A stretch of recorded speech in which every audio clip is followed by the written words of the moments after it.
right, welcome everybody. Mil-Spec Ops Monkey here. It is Friday, February 19th, and we've gotten through another week. And so currently we're going to take a quick look at the SITREP for the United States. We're going to jump over into the Tfrs. We're going to look at some of the POTUS travel. And then we're going to also take a deep dive into the C-17 platform, as well as some of the call sign designators. And just get a little educated today. So, all right, without further ado, let's jump on into it. So here are our TFRs for today. It's looking like we've got one up here in Kalamazoo that is going to be Biden going up to Pfizer manufacturing. I guess he's going to give them a little pep talk today. But he will be rolling out of the brown zone, I guess, around 3 p.m. or so. Now, one of the things we want to watch, because this has been really interesting, and I've never seen anything like it. And that is the fact that every time he flies, I am not seeing Air Force One call sign, which is very interesting because I don't know very many presidents that have ever done that, unless there is some kind of crazy threat level that we don't know about. Something is definitely up with that, because typically anytime Biden or Harris get on an aircraft, those aircraft become Air Force One and Air Force Two. Okay, that's just government policy. It's been that way since for a long time, all the way back to JFK days, right? Probably a little bit before that. And so this is just a indicator of something definitely isn't right. I don't know why they're doing it. Like I said, is it security?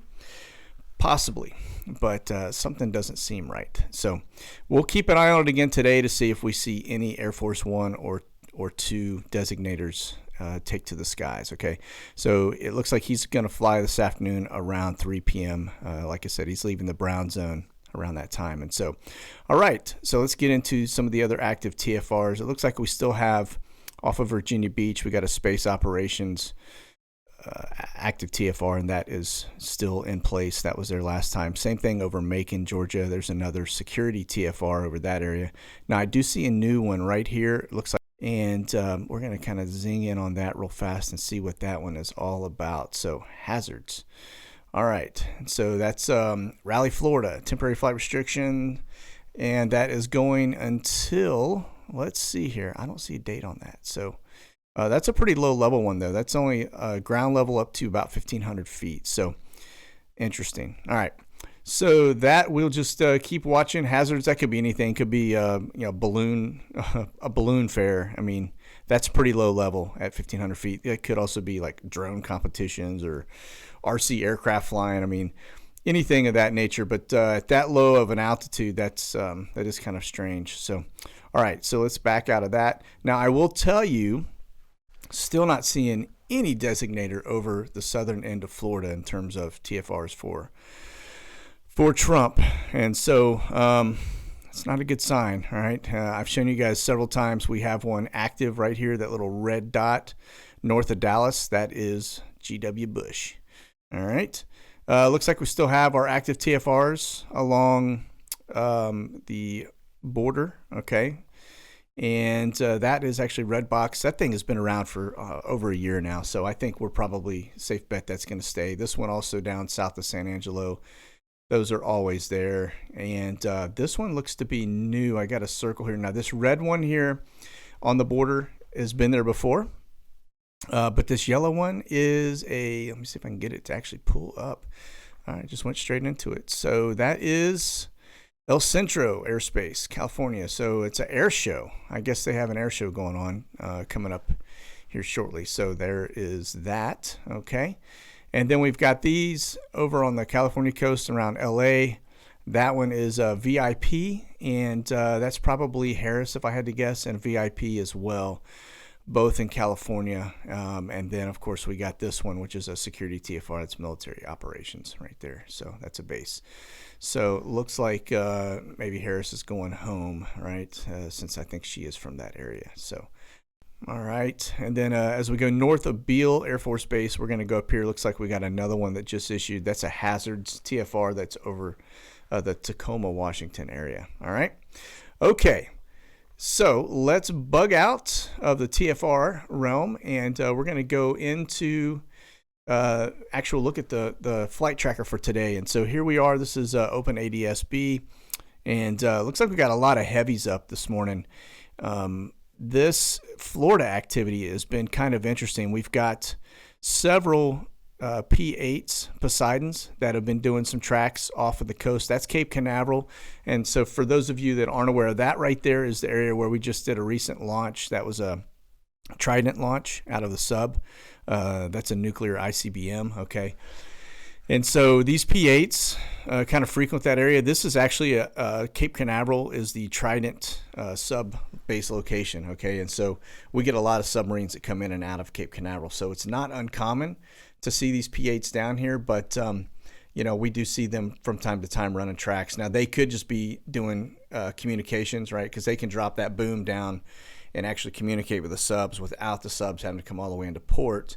And so maybe they're doing some, you know, resupply and some communications or something. I don't know, but coming out of Cape Canaveral to do that. But I found that interesting. We also had a P3 that was down there, so that's a sub hunter, right? And so are these P8s. And so interesting bit of data there. Just keep an eye on that, right? We've been watching submarines come in and out in this area recently, as well as aircraft carriers. And so you know, we know there's a carrier out here somewhere because we've been watching aircraft launch off of it. So it has been in the area for a little while. So we'll keep an eye on that. Looks like we got a lot of refuelers up. So these are tankers, okay, coming out of MacDill, and you know, you can see the C-17 here looks to be dialing in onto a little air refueling. So we'll take a look at the air refueling track as we pop those up. And yeah, so there's that line that you guys can see. That's AR-54V, which is War Dog North. So that likely is going to tell you if that C-17, because he's on about the right altitude, if he bumps in right behind that tanker, then he's probably going to get fuel as that tanker is running that fuel track line right there, which is the AR-54 air refueling track. Okay, there's another P3.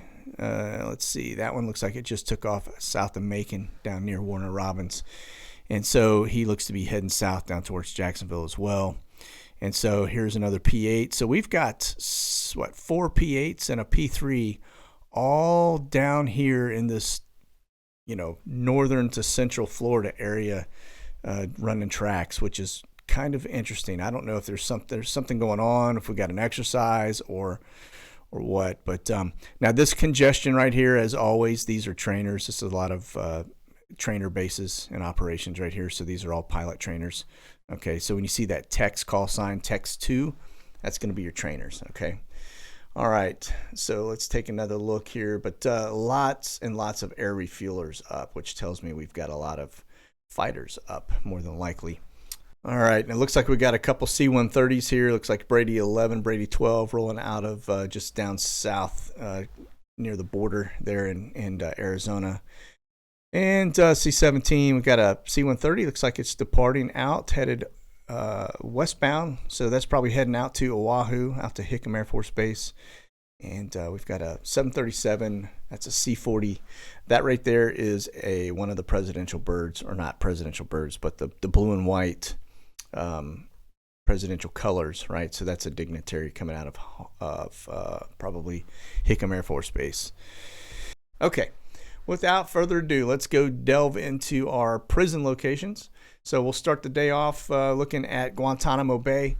And Gitmo, a.k.a. the Spa, is looking kind of like normal operations. That Lear 45 is contractor flight. That right there, the Amerijet International, that's going to be cargo coming out of Norfolk, Virginia. So that's a cargo bird. And then this one out of Jacksonville, that's Sun Country, and that's also a normal operation stuff. So, and it looks like our departure boards are going to be matching up with our arrival boards. So we don't have anything that's coming in that is not being seen. Okay. All right, off to XPL Honduras. That board is clear, so we don't have any new activity there. We're going to head over to Camp Justice. Looks like we've got a cargo jet coming in from Yokota Air Base, Japan, and that one is set to arrive at 7:25 p.m., which is it's over the date line for us. So but that's another Air Transport International, and that's a 767-300. So, all right. So it looks like we just have normal supply runs going on right now at all of our prison locations. So let's jump over to the flight tracker because I want to take a look at a couple things. Our Graybirds, you guys familiar? Phoenix Air 162 was the flight call sign, but it's N163PA. That bird is actually, looks like it's getting ready to depart from Malta, or actually just took off out of Malta. But it came in, let's see, so today's the 19th. So yesterday, that Bab Mammer Jammer came out of Canada, went to Shannon, Ireland, went from Shannon over to Malta, and now it's rolling back out of Malta. So it's been kind of busy. That's one of the few. The other ones are still on the ground, okay? And so that is one of our Graybirds. And like I said, there's about 5 Graybirds that we're actually watching, and that's the only one right now that's flying. And so it's currently rolling out of Malta. All right. This one in 312FU is our Maxwell bird, and that one has been sitting on the ground down in Lauderdale. It's been down on about 6 days, so I imagine that's probably into the maintenance cycle because that is its operating base right there, okay?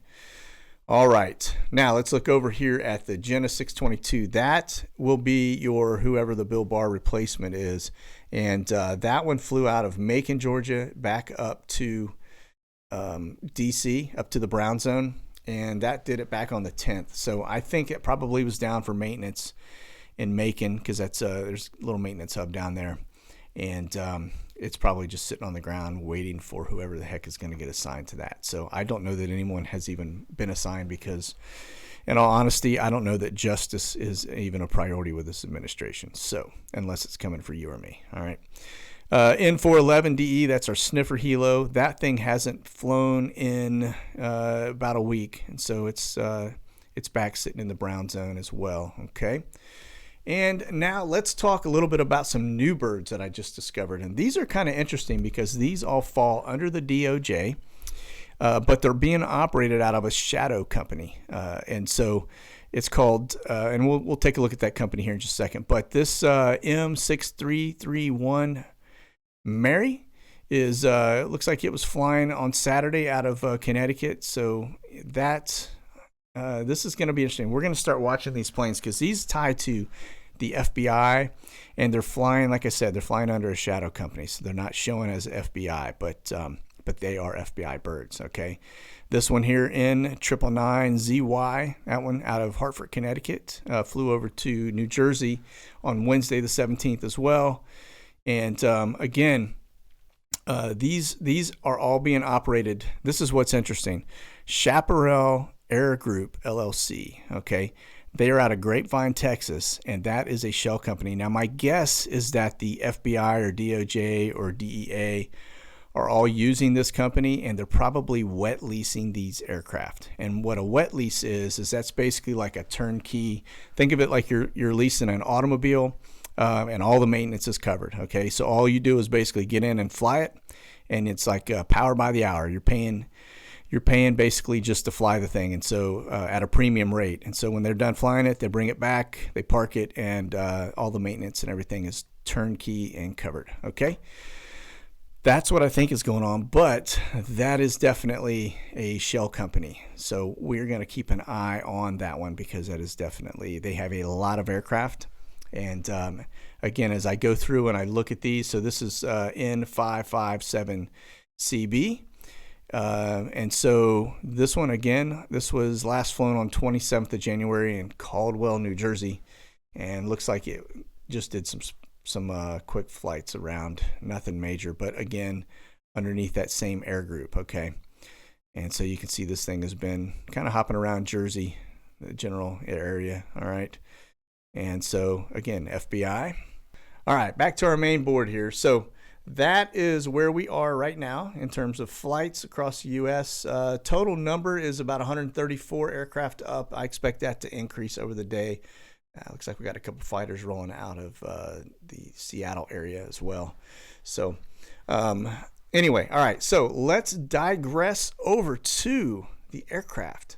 So what I want to talk about now is we're going to go into the C-17, all right?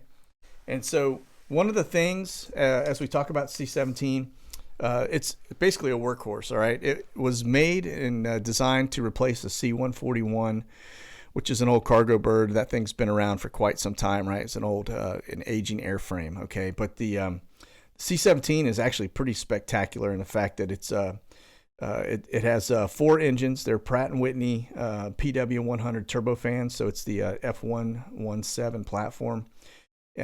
Those engines have been around since about 1981. They have about max thrust of about 40,000 pounds. And, with 4 of them, you've got 160,000 pounds of thrust, which is pretty amazing. So for those not familiar with aircraft engines, it's just a basic concept. Think about suck, squeeze, bang, and blow, right? So you've got the big turbofans on the front, and then, of course, it goes into a compressor stage. And then from the compressor, it goes into the combustion stage, and then it goes into another set of turbofans that actually blow the air out of the back, okay? And so it's a pretty remarkable engine and, beautiful concept. Like I said, been around for a while. And as you look at the cutaways, you can see all the various sections. And as I just went through, you've got the turbofans, which are the big, meaty fans in the front. Then you've got some inlet guide vanes, which are called IGVs. And those IGVs basically direct the airflow, okay? And they pull it into the next section, which is going to be your compressor sections, okay? And then once that air is compressed, it's going to go into the combustion chamber. And that's where you're going to get your fuel nozzles are spraying in, and you're going to create the bang, right? And that's what gives you the thrust, and that blows that air out the back, okay? That's just kind of the basic aircraft engine model, and applies to pretty much every turbofan engine out there, right? Except for you'll get different ones that have things like afterburners and things of that nature. But this is just, the same kind of engine you'd see on a commercial aircraft, all right, without the afterburners. All right. So let's talk a little bit about the C-17. This platform is actually similar to the C-130, but it's got the jet engines instead of the turboprops, okay? That aircraft, usually we see them flying by the call sign REACH or RCH. It's got a cruise speed of about 450 knots, which is about 517 miles an hour. It's got a max speed of 670 miles per hour. Now, the crew size is pretty small, which is kind of interesting. You have 2 pilots, basically a pilot and a co-pilot, right seat, left seat, okay? And then you have a loadmaster, and that loadmaster is responsible for basically making sure that everything that's put on the aircraft is calculated, right? And so as well as the center of gravity to make sure, because here's the thing, if you've ever seen a cargo airplane crash, it's usually because the cargo on the aircraft is not centered, okay, or it has broken away and shifted.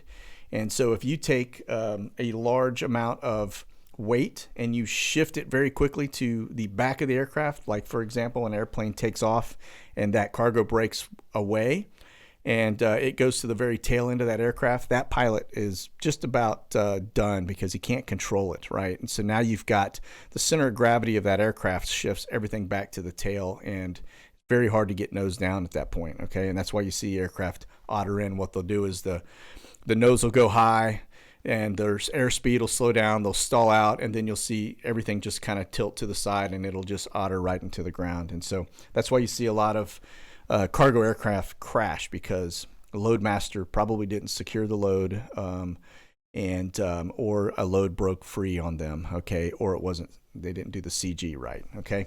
So that loadmaster is actually a critical role, just to make sure they've got proper weight and balance and secured cargo, okay. So that aircraft actually can carry, if you look at it just from a capacity standpoint, the C-17 can carry about 102 paratroopers or 134 troops in general, okay? It has, you can do 54 soldiers down the sidewalls, carries about 170,900 pounds of cargo, or about 18 pallet positions.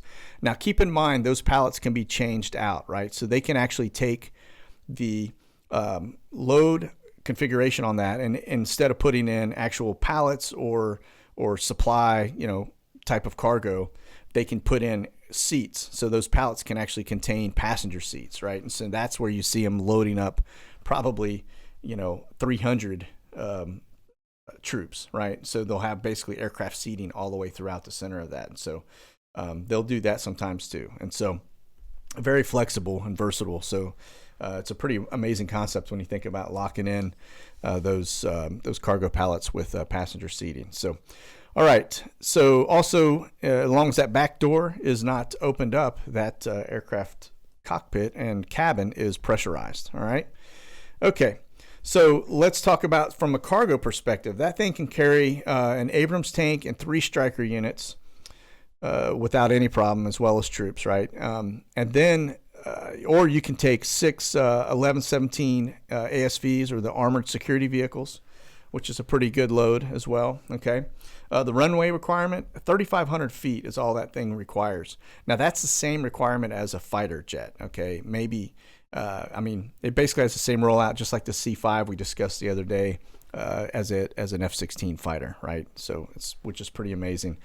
The runway only needs to be about 90 feet wide to accommodate that aircraft. So that thing has a pretty small footprint, all right?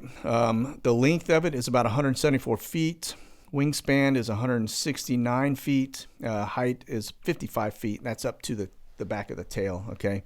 Fuel capacity holds about 35,546 gallons of fuel.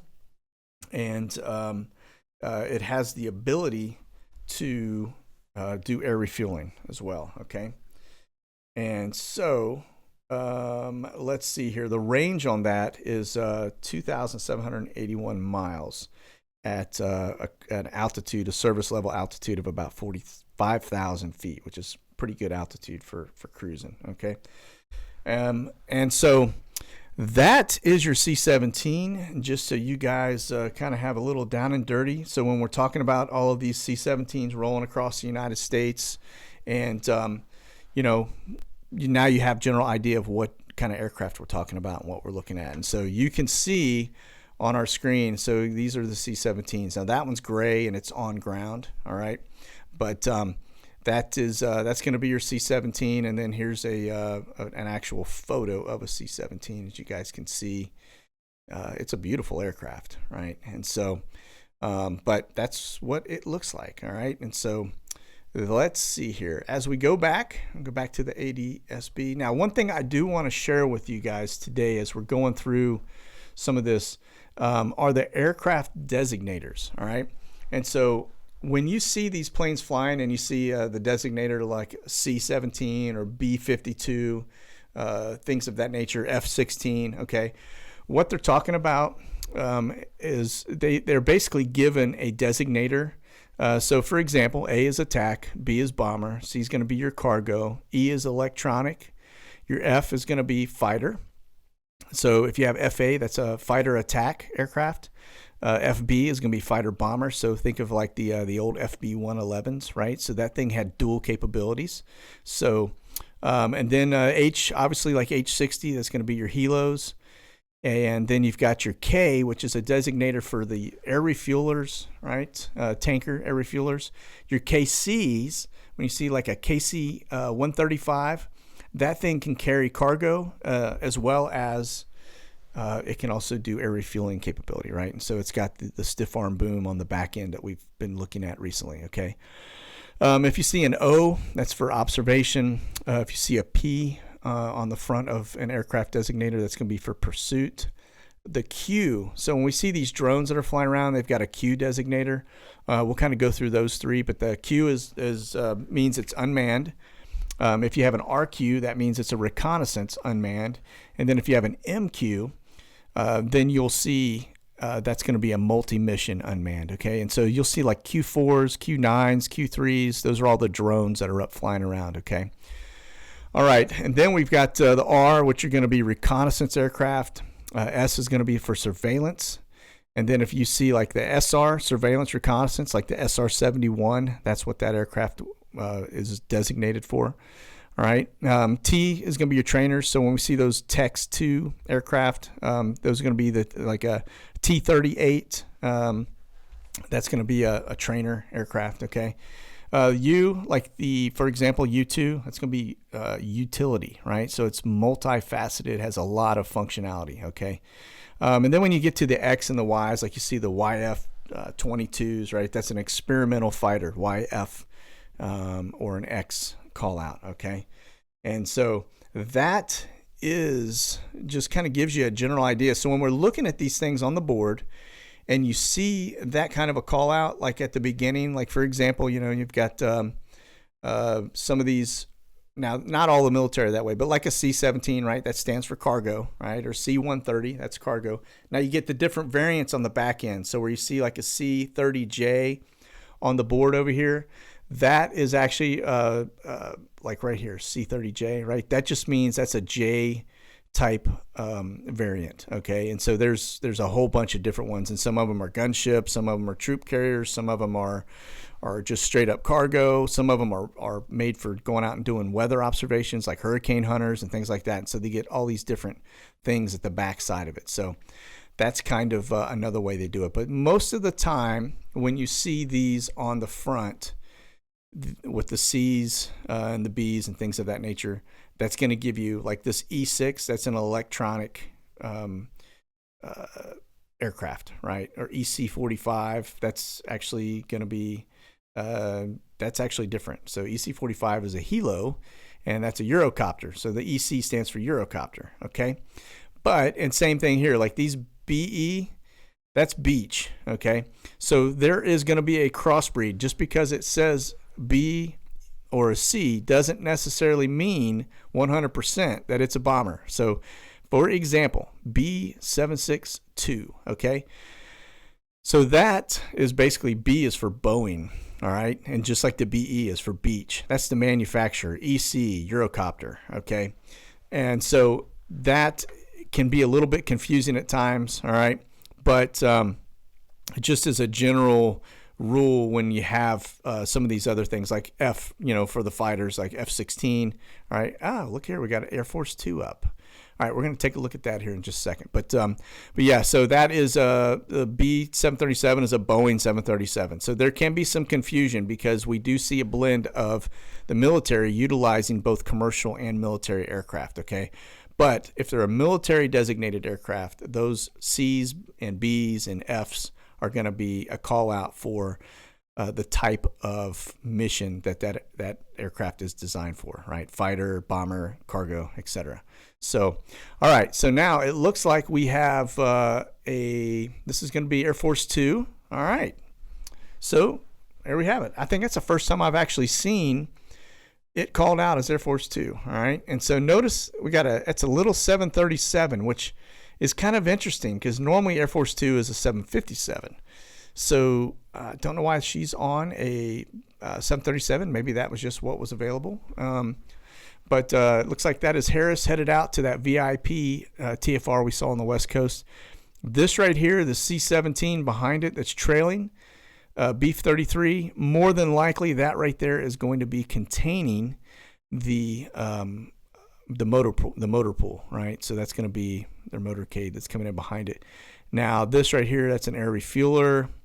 Not likely that aircraft needs any fuel. So, but there you have it. So we've got our first Air Force 1 or 2 designator, which is there we have it.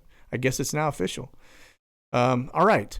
So that's pretty much it, folks. So listen, you guys have a safe weekend. I am blessed here in Texas. The fact that I have got power and running water again. It was a pretty rough couple days. And if anything changes on the board as we watch things going on down here in South Florida or we see anything squirrely, I will pop back on and we'll go over it. So that's it. You guys have a fantastic weekend, and God bless. Monkey out.